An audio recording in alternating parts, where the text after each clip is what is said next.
So this client is wanting to replace his grip size from number 4 grip down to number 2 grip like his other racket. So I'm gonna have to.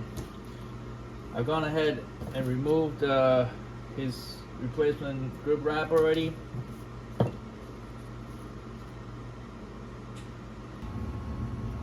gonna remove his butt cap with something sharp like this one.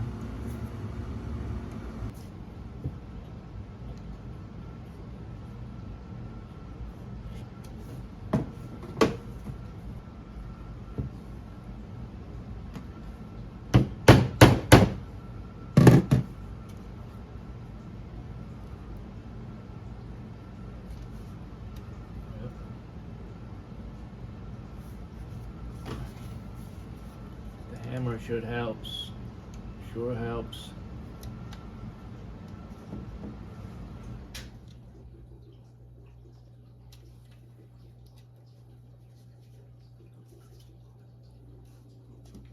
Like so. Comes another staple.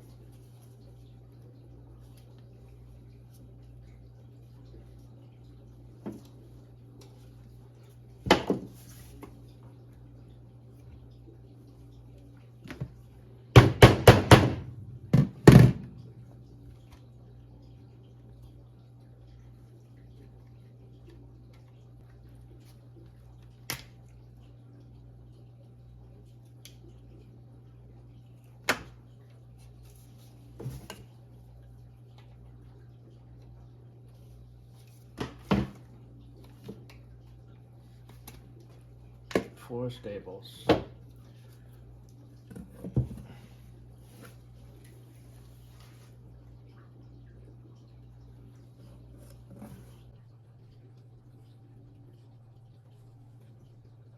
So I could either grind down, it says TK 169 pallet. I could either grind down this pallet a little bit, give him a smaller butt cap, this one over here, or I could replace it with a smaller size pallet overall.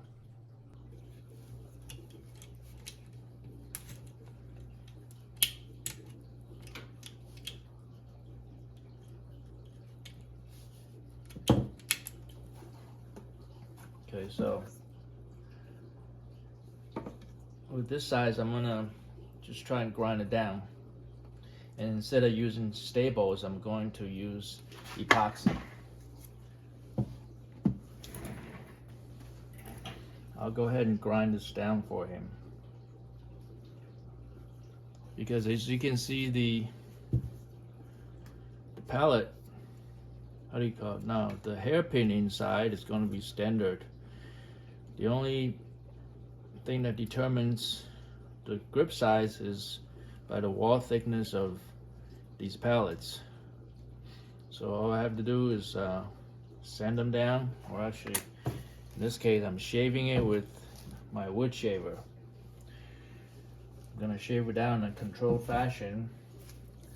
In case I fail, I always got a replacement. I still got a replacement pallet on order as a fail-safe.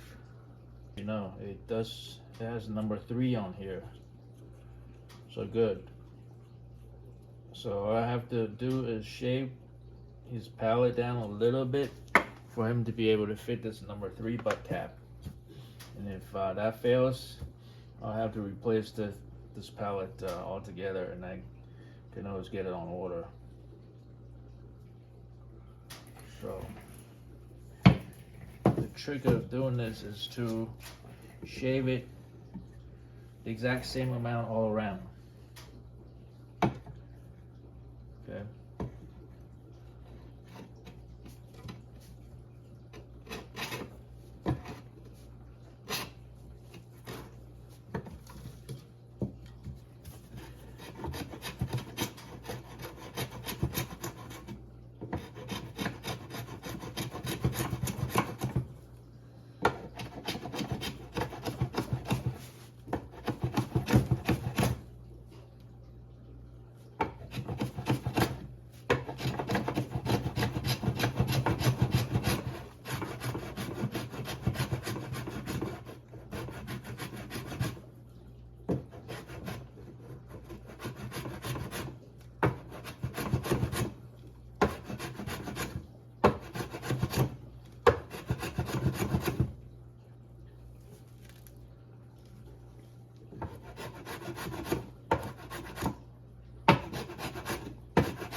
There's only so much you can shave going one direction, and then I'll reverse my direction later.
You want to make sure you don't push too hard, or you'll end up taking too much off. If you don't take enough off, you can always correct it by sending some more, but if you take too much off, there's no going back.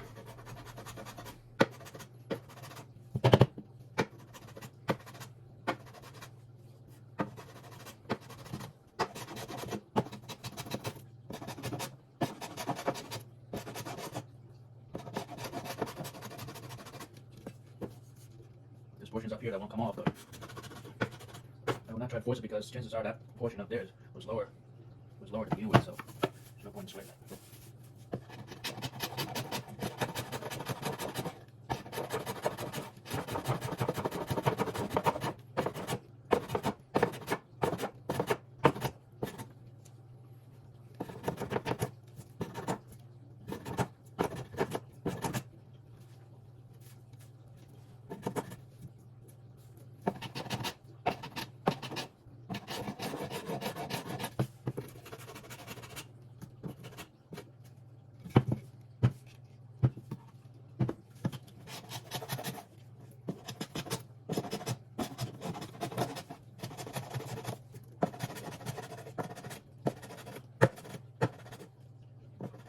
From time to time, you have to adjust your blade, get the right depth.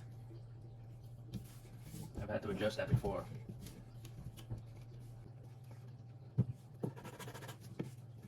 Let's see, where am I at here?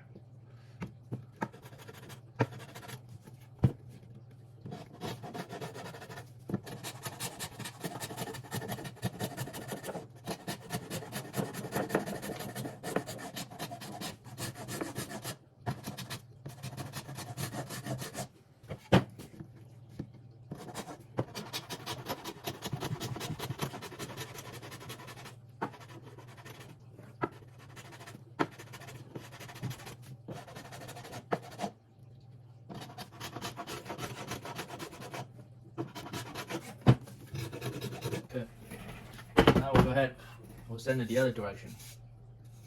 This is a little bit of a messy job, but when it's all said and done, I'll use my shop vac to vacuum it all up. So now we'll go this way.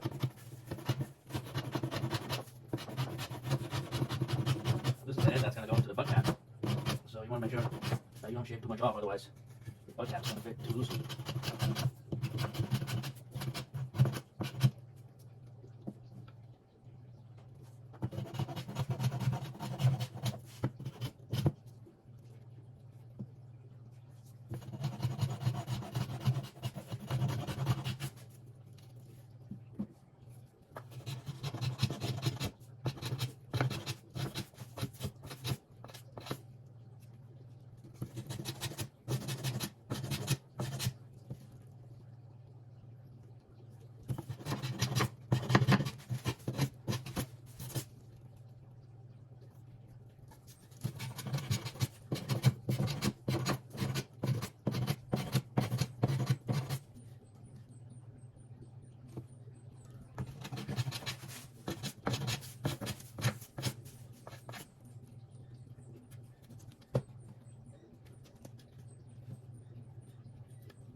Okay, I've got all 6 sides sanded.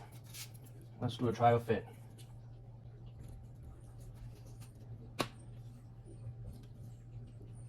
Perfect. Perfect fit.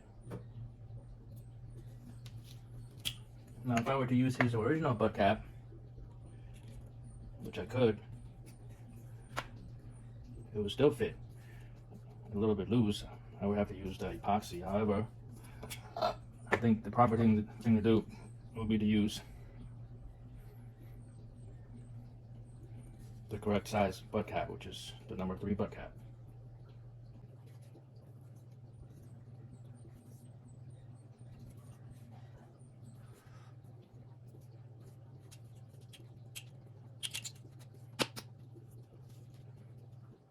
Okay. So let me clean this up and I will come back and glue it.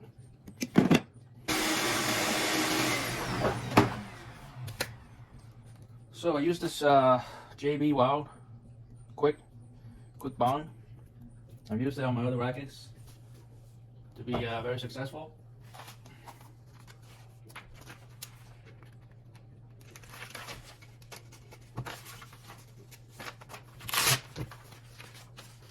So what I just did, if you don't have steady hands, you do not want to attempt this. Just go ahead and replace your pallet. To replace it, I'll show it to you next time. You'll need a heat gun in order to heat it up. Get the epoxy loosened up so you can remove the old pallet.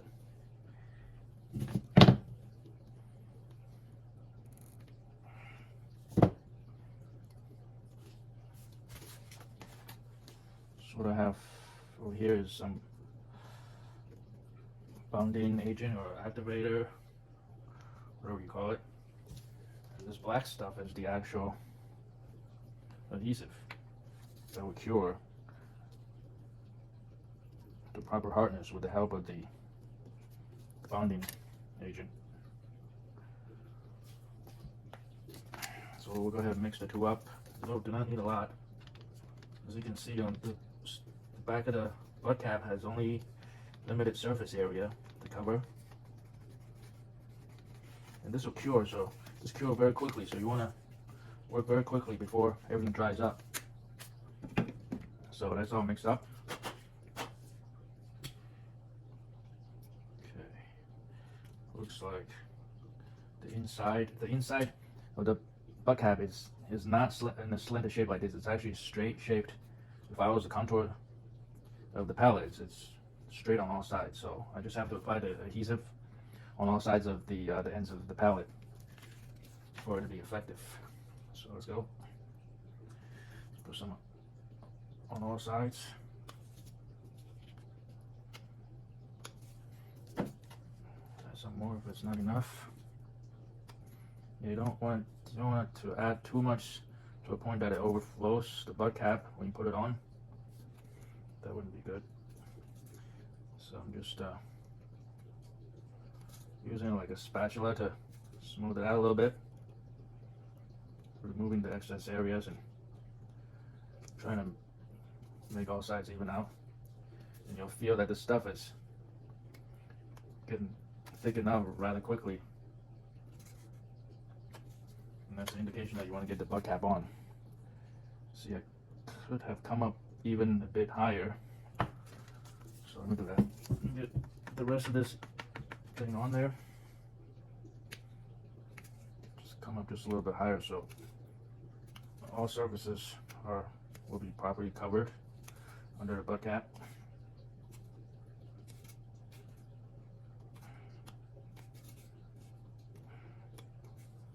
And you don't want to get it on this side because this side will need to go flush against the lid even. So that's it.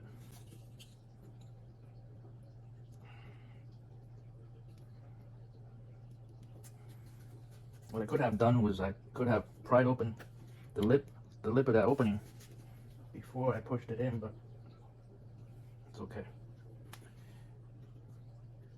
This agent is hard enough that it's going to stay on. So as you can see, the rest of it that beads up, I'll just wipe it off before they cure. Then you won't be able to wipe it off anymore.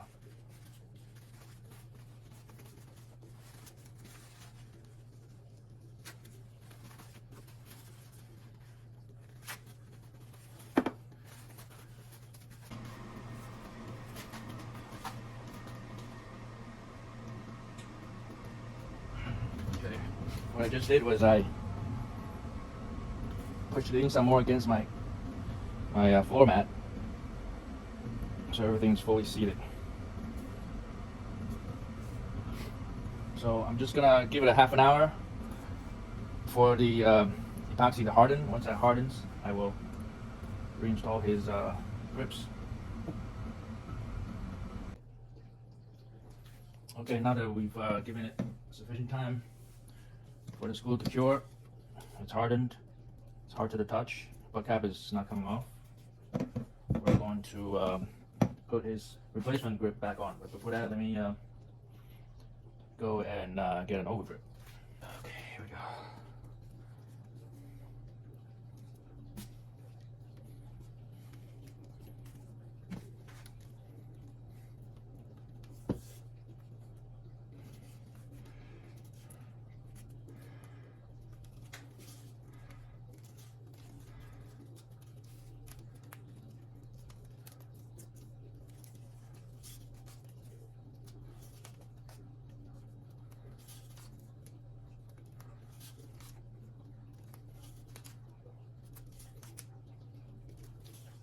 Now, if you're concerned that the adhesive on the backing is pretty old or something,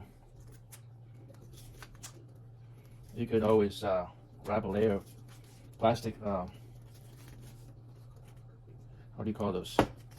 Ceramic wraps, like those used to keep food fresh inside the refrigerator. Yeah, those ceramic, those plastic wraps. Go over it one time before applying the replacement grip.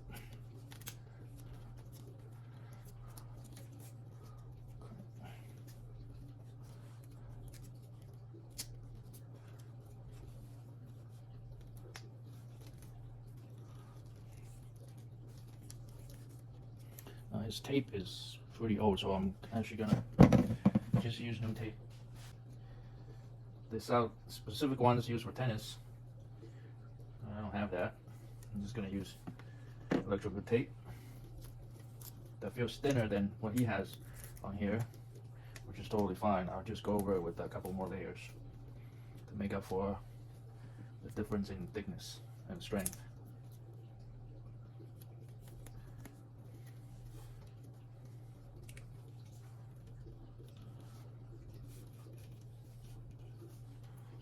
What I have over here is a more elastic material, so it's easier to work with as well. So as you can see, I've gone over everywhere, wrapped around everywhere about twice. Finish it off like this.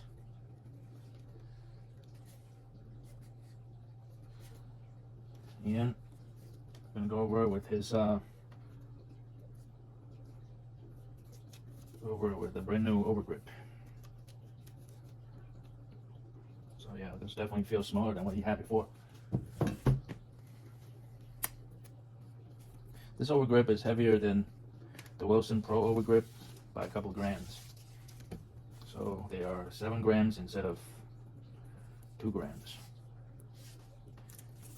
And so it adds a little bit of headlight or handle heaviness, which is fine.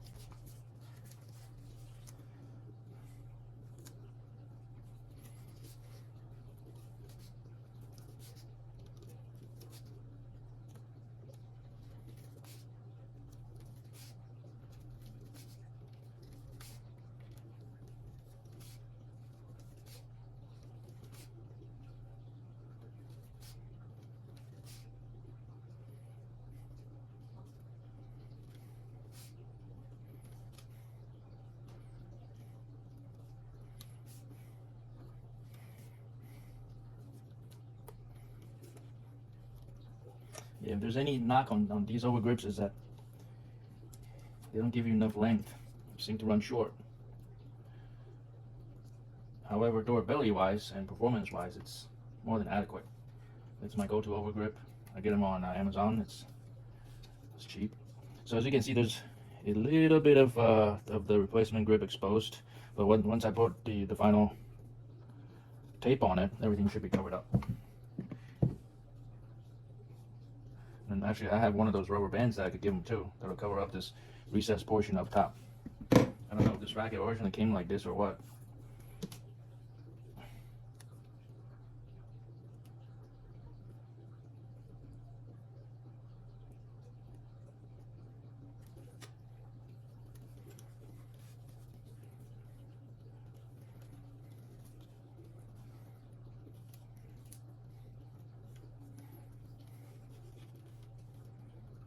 So as you can see, everything's covered up.